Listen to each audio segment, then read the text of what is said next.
बिस्मिल्लाहिर्रहमानिर्रहीम। अस्सलाम वालेकुम नाज़रीन, मैं हूं फ़हीम अख्तर और मेरे साथ एक बार फिर सदीक जान मौजूद है। बड़े दिनों के बाद सदीक भाई के पास हाज़िर हुआ हूं। सदीक भाई, 2-3 ख़बरें इस वक्त शहर इक़्तिदार में बहुत ज़्यादा गर्म हैं। इलेक्शन कमीशन ने हुकूमत को आज बड़ा सेटबैक दिया है और सीक्रेट वोटिंग के तहत सेनेट इंतखाबात कराने का फ़ैसला किया है। इस पर आपकी राय लूँगा और साथ में एक बार फिर जस्टिस काजी फैज़ साहब जो हैं वो ख़बरों में हैं। सुप्रीम कोर्ट की जानिब से जो प्राइम मिनिस्टर के ख़िलाफ़ इख्तियारात वाला केस था उसमें उनको काफ़ी मुतनाज़ा बन के वो सामने आए थे, लेकिन आज फिर उन्होंने कुछ ऐसी बात कर ली है कि ऐसा महसूस हो रहा है जैसे वो कुछ बुखलाए हुए हैं। सबसे पहले इलेक्शन कमीशन ऑफ पाकिस्तान के फ़ैसले को आप कैसे देखते हैं कि वोटिंग सीक्रेट होगी? देखिए, मेरा ये ख़्याल है कि ये मामला जो है वो जिसे कहते हैं ना, पिक्चर अभी बाकी है। अच्छा, जैसे सुप्रीम कोर्ट का फ़ैसला आया तो हमने कहा कि सुप्रीम कोर्ट ने तो फ़ैसला दे दिया है, अब देखना है कि इलेक्शन कमीशन ऑफ पाकिस्तान क्या करता है। अब इलेक्शन कमीशन ऑफ पाकिस्तान की भी एक ऐसा उसने फ़ैसला किया है कि मैं ये समझता हूँ कि इलेक्शन कमीशन ऑफ पाकिस्तान ने बहुत बड़ा जुआ खेला है। वो इस तरह से कि अगर करप्ट प्रैक्टिसेस हुई और अगर मुतरासिर नुमाइंदगी की जो बात हो रही थी, अगर जो है वो आइनी ज़िम्मेदारियाँ पूरी करने की बात हो रही थी और जिस तरह से चीज़ें हो रही थी, अगर उसके मुताबिक चीज़ें ना हुई और ख़ास तौर पे मेन तो मसला बनेगा इधर वफाक में जो यूसुफ रज़ा गिलानी और हफीज़ शेख साहब के दरमियान मुकाबला है वो कि आप लोग ज़्यादा उसको कवर कर रहे हैं ग्राउंड से। हम तो आपकी वीडियोस देख रहे हैं या बहुत कम बात होती है किसी से। तो अगर कोई बड़ा अपसेट होता है तो जिसके इम्कान बहुत कम है, बिल्कुल आपका ये ख्याल है कि जिसके इम्कान बहुत कम है क्योंकि आप इसको कवर कर रहे हैं, लेकिन मुझे तो हुकूमत काफ़ी जो है वो संजीदा भी नज़र आई, परेशान भी नज़र आई, काफ़ी हाथ पाँव मारते हुए भी नज़र आई। तो इसका मतलब फिर यही है कि आखिर चैलेंज था। और बहरहाल अभी भी हम कल तक इंतज़ार करेंगे ऐलान रिज़ल्ट आने तक। तो अब इसमें मसला ये है कि अगर कोई अपसेट होता है, कुछ अरकान असम्बली बगावत करते हैं तो ये मामला दोबारा सुप्रीम कोर्ट ऑफ पाकिस्तान में जा सकता है। डेफिनेटली सुप्रीम कोर्ट में इसलिए जा सकता है कि सुप्रीम कोर्ट की ऐसी ऑब्जर्वेशंस जिस में सुप्रीम कोर्ट ने ये इंदिया दिया था कि इलेक्शन कमीशन ऑफ पाकिस्तान अपनी आइनी ज़िम्मेदारी पूरी करे और अगर नहीं करता तो ये एक संगीन मामला होगा।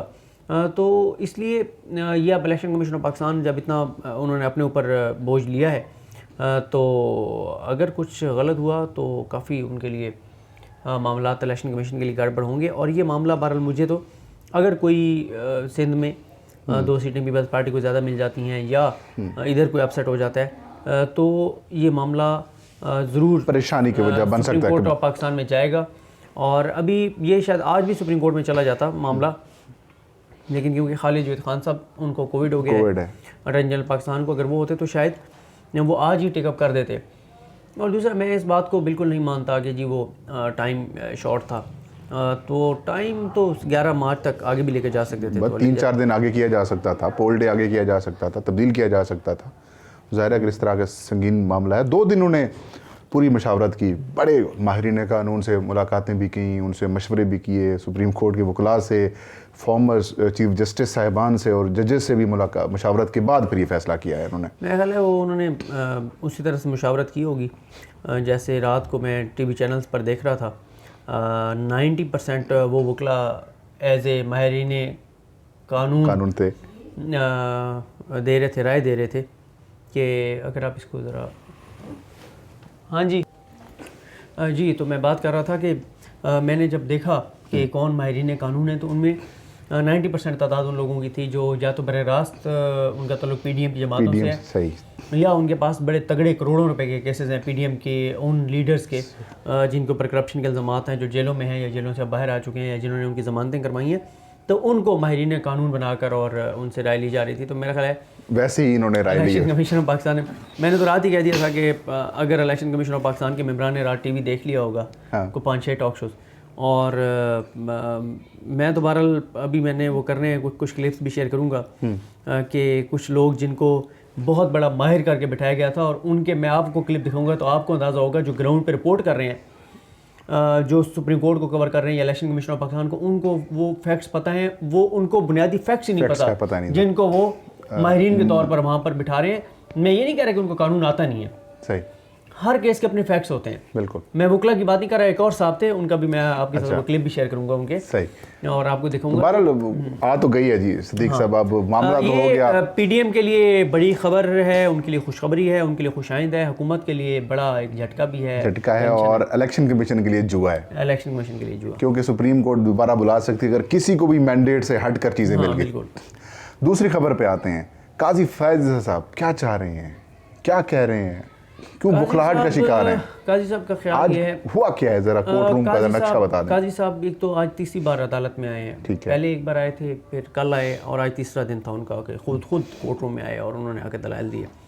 काजी साहब जो है वो ये समझते हैं, जो उनके दलाइल से लगता है, मैं एज ए उनके दरख्वास्त गुजार बात कर रहा हूँ, एज ए जज नहीं, उनको लगता है कि वो आखिरी ईमानदार शख्स रह गए हैं पाकिस्तान में। बाकी सारे करप्ट हैं, चोर हैं, बाकी सारे बुज़दिल हैं, कोई जुर्रत का मुजाहरा नहीं करना चाहता। और दूसरा वो ये समझते हैं कि अगर उन्होंने ये स्टैंड ना लिया तो पता नहीं अदलिया का वक़ार तबाह हो जाएगा, अदलिया की आज़ादी जो है वो सलब हो जाएगी।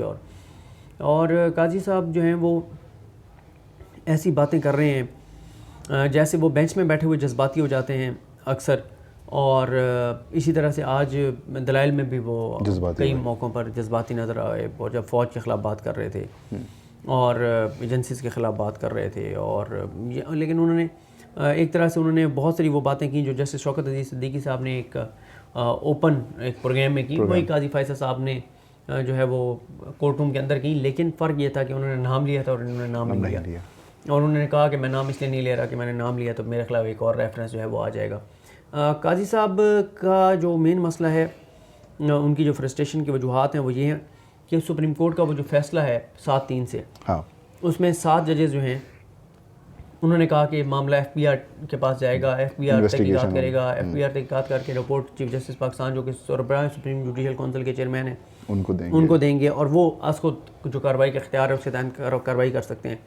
वो रिपोर्ट जो सोर्सेज बताते हैं जो रिपोर्ट हुआ वो इनके खिलाफ है, इनके लिए गए। अच्छा, अब वो मामला सुप्रीम जुडिशल काउंसिल के पास है। अगर इनका रिव्यू मुस्तरद हो जाता है, खारिज होता है, इनको रिलीफ नहीं मिलता, फिर एक ही स्टेप रह जाएगा। अभी तो 2 स्टेप है ना। हाँ जी। यानी एक स्टेप ये है कि शायद इनका रिव्यू एक्सेप्ट हो जाए, जो कि 99.99% रिव्यू के फैसले जो हैं वो नहीं एक्सेप्ट होते, मतलब एक्सेप्ट नहीं होती रिव्यू।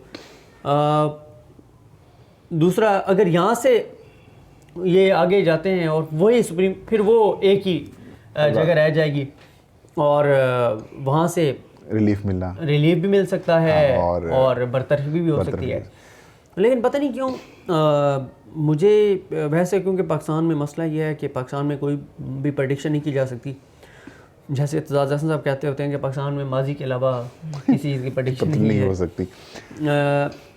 लेकिन मुझे आज एक लम्हे के लिए वहाँ कोर्ट रूम में बैठे हुए लगा कि काजी साहब को शायद अंदाज़ा हो गया है कि अब वो मुस्तकबिल तारीख है, मुस्तकबिल उनका कोई ऐसा है कि शायद वो जज ना रह सकें, क्योंकि जब एफबीआर ने रिपोर्ट दे दी, जो रिपोर्ट सुप्रीम कोर्ट के हुक्म पे मनी ट्रेल जो है वो नहीं दे सकी उनके एलिया, तो ये आम तौर पर भी पब्लिक ऑफिस होल्डर्स के लिए भी यही होता है कि अगर उसके बीवी बच्चे किसी प्रॉपर्टी के जायज़ ज़राए साबित ना कर सकें तो पब्लिक ऑफिस होल्डर के ऊपर उसका इतलाक जो है इतलाक होता है। तो शायद ये है कि उनको लग रहा है कि मुश्किलात हैं। वज़ीर आज़म से मुताल्लिक अब बात मुकम्मल कर लें, तो आज उन्होंने खूब अपना वज़ीर आज़म से मुताल्लिक उनकी हमेशा से ही कुछ, मैं तो बोझ का लफ्ज़ कहूँगा, मतलब उनके हवाले से कुछ अजीबोगरीब किस्म का उनका जहन बना हुआ है। ज़ाहिर है एक व्हाट्सएप मैसेज के ऊपर उन्होंने नोटिस ले लिया, पीएम को नोटिस कर दिया, जवाब आया, बाद में कोर्ट बैठी और पीएम के हक़ में बात हो गई। आज की नकलें भी उतारी हैं सुना उन्होंने प्राइम मिनिस्टर की। हाँ, वो उन्होंने उसकी बात की जब इमरान खान साहब से पूछा गया कि मतीउल्लाह जान साहब को जो है वो अगवा किया गया, तो उन्होंने कहा जी मुझे तो नहीं पता कि और वीडियोस मौजूद हैं। उन्होंने उनकी नकल मतलब उनकी तरह के कि उन्होंने इस तरह से कहा और यूँ कहा, और वो सारी उन्होंने नकल उतार के दिखाई वहाँ पे, और काफ़ी सख्त जो है उन्होंने कहा, जो जुमले थे, जो अल्फाज थे उनके। तो चीज़ें जो है वो बहुत कम्प्लिकेटेड होती चली जा रही हैं काजी फैसल साहब के मामले में। जजेस, आप वैसे as a court reporter, as a expert, हम क्या मुस्तकबिल क्या नज़र आ रहा है आपको काजी साहब? नहीं, मैं आपको बता रहा हूँ ना कि कुछ भी नहीं कहा जा सकता, और उसकी रीज़न ये है ना कि सुप्रीम कोर्ट ने अपने फैसले में ये लिखा था कि अगर FBR इस नतीजे पे पहुंचता है कि काजी फैसल साहब की अहलिया मनी ट्रेल देने में नाकाम रही हैं और ये मामला सुप्रीम जुडिशल काउंसिल के पास आता है, तो सुप्रीम जुडिशल काउंसिल ये भी कह सकती है कि क्योंकि ये कहीं साबित नहीं है कि वो इनके ऊपर इनकी डिपेंडेंट थी अहलिया जो हैं, और या काजी फैसल साहब के पैसे इसमें शामिल थे, ये चीज़ इस्टेब्लिश नहीं है, तो या अदालत कहती है क्योंकि ये चीज़ इस्टेब्लिश है कि पैसे गए बैंकिंग चैनल से इतने, तो अदालत कह सकती है कि ठीक है, ये उनकी बीवी के हद तक आप कार्रवाई करें, जज साहब का हमें कहीं ताल्लुक नज़र नहीं आता और आप जो है इस मामले को लेकर चलें और अदालतों में फोरम्स के ऊपर जो भी आपने करना है। दूसरा इसका पहलू ये भी हो सकता है कि अदालत की FBR लिख दे कि इन्होंने मनी ट्रेल भी दे दी है, ठीक है, फिर भी सुप्रीम जुडिशल काउंसिल ये कह सकती है कि हम जो देख रहे हैं ये जज साहब को डिक्लेयर करना चाहिए था, और डिक्लेयर ना करना मिसकंडक्ट के ज़िम्मे में आता है। तो इसलिए ये फैसला जो है वो सुप्रीम जुडिशल काउंसिल के हाथ में है। देखें सुप्रीम जुडिशल काउंसिल क्या फैसला करती है। बहुत शुक्रिया सदीक भाई, आपने हमें 2 खबरों के ऊपर अपनी राय दी। नाज़रीन, ये थी आज की वीडियो। इंशाल्लाह नेक्स्ट वीडियो में सदीक भाई के साथ दोबारा हाजिर होंगे। तब तक मुझे और इजाज़त दीजिए। अपना और अपने चाहने वालों का बहुत सारा ख्याल रखें। अल्लाह हम सब का हामी नासिर।